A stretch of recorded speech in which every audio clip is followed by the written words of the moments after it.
भारत एक ऐसा देश है जहां कोई भी नेता, विधायक और अमीर लोग किसी भी गरीब और छोटे कास्ट के लोगों को कब अपने पैरों तले कुचल दे, इसकी कोई गारंटी नहीं है। चाहे उनको बहू या बेटी का इज्जत कब लुट ले, ये उन लोगों के ऊपर है। ठीक ऐसा ही मैं एक घटना बताने जा रहा हूं। ये कोई फिल्म की कहानी नहीं है और नहीं कोई मैं अपने मन से कहानी सुना रहा हूं। ये घटना 100% सही है। ये इस समय की सरकार की बदहालों और इस देश में गरीब लड़कियों की क्या स्थिति है, इसके बारे में बताने जा रहा हूं। ये बात है उन्नाव जिले की साल 2017 की है, जब एक 17 साल की नाबालिग दलित लड़की नौकरी की तलाश कर रही थी। तभी उसकी मुलाकात एक उसी जिले के वर्तमान विधायक जी से हो जाती है। विधायक जी बोलते हैं कि बेटी, मैं तुम्हें नौकरी दिला दूंगा, तुम कल अपना सारा डॉक्यूमेंट लेकर मेरे घर आ जाना। वही मैं सारा डॉक्यूमेंट देखूंगा और कल से ही नौकरी पर रख लूंगा। वह लड़की बहुत खुश हो जाती है। दूसरे दिन वह दलित लड़की अपना सारा डॉक्यूमेंट लेकर विधायक जी के पास पहुंचती है। तो उस विधायक ने उस लड़की को नौकरी दिलाने के लिए उस लड़की का रेप कर देते हैं। इसके बाद वह लड़की रोती हुई भागी भागी अपने घर पहुंची और यह सारा बात अपने परिवार वालों को बताती है। तब लड़की का सारा परिवार विधायक के खिलाफ एफआईआर कराने पुलिस स्टेशन पहुंचा। पुलिस वालों ने एफआईआर लिखना शुरू किया। फिर पुलिस वालों ने पूछा कि किसके खिलाफ लिखना है। तो लड़की ने बताया कि यहां के वर्तमान विधायक ने मेरा रेप किया है, उसी के खिलाफ लिखना है। यह बात सुनकर पुलिस वालों ने अपना कलम को रोक दिया और डांट कर भगा दिया कि जाओ, तुम्हारा कोई शिकायत दर्ज नहीं की जाएगी।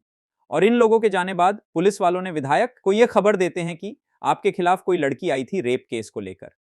तब वह विधायक ने अपने भाइयों को बोलते हैं कि जाओ उस लड़की के घर और उसे डरा धमकाकर आओ, ताकि उसकी हिम्मत न हो सके कि मेरे खिलाफ फिर दोबारा कभी केस दर्ज कराने न जाए।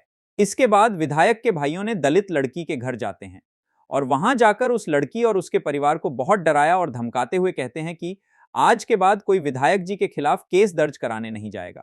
तभी लड़की के पिताजी हिम्मत बांधते हुए कहते हैं कि तुम लोग हमारी प्यारी फूल सी नाबालिग बच्ची का रेप कर दिए और मैं इस बच्ची के इंसाफ के लिए मैं लंडू भी ना और बोलू भी ना।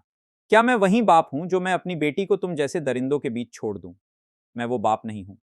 मैं जब तक इस दरिंदे को फांसी की सजा न दिला दूं तब तक मैं चैन से नहीं रहूंगा और मैं तुम लोगों के डराने से डरने वाला नहीं हूं।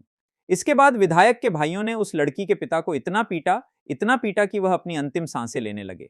लड़की के पिता को अधमरा छोड़कर चले गए। इसके बाद लड़की के पिता ने किसी तरह वह पुलिस स्टेशन पहुंचे और पुलिस वालों को बताया कि साहब, मेरी बेटी का रेप विधायक जी ने किया है और मुझे विधायक के भाइयों ने मुझे बहुत मारा है।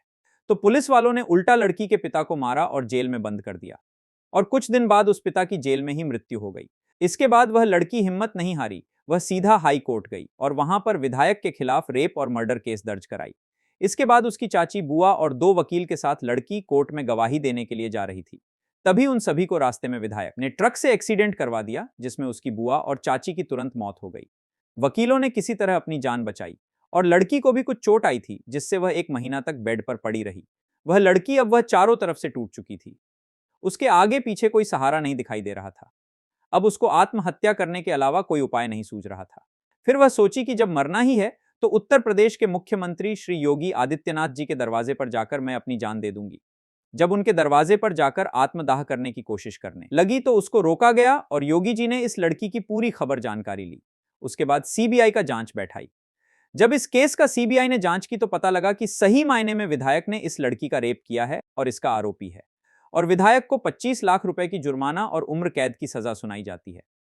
अब लोग बहुत खुश होंगे कि योगी जी ने एक लड़की को न्याय दिला दिए।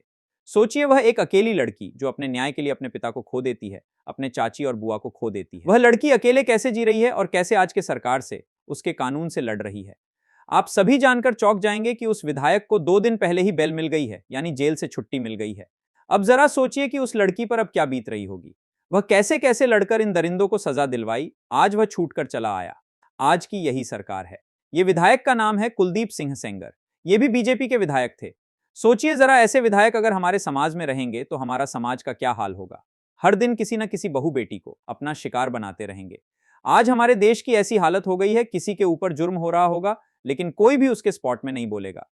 आज इस विधायक के बारे में कोई नहीं बोल रहा है। सब डरे हुए हैं कि हम बोलेंगे तो हमारे ऊपर क्या होगा। कोई भी न्यूज चैनल वाले भी नहीं ये खबर दिखाएंगे। अगर आप सभी इस बेटी को न्याय दिलाना चाहते हैं तो कमेंट में विधायक कुलदीप सिंह सेंगर को फांसी दो आप सभी लिखो।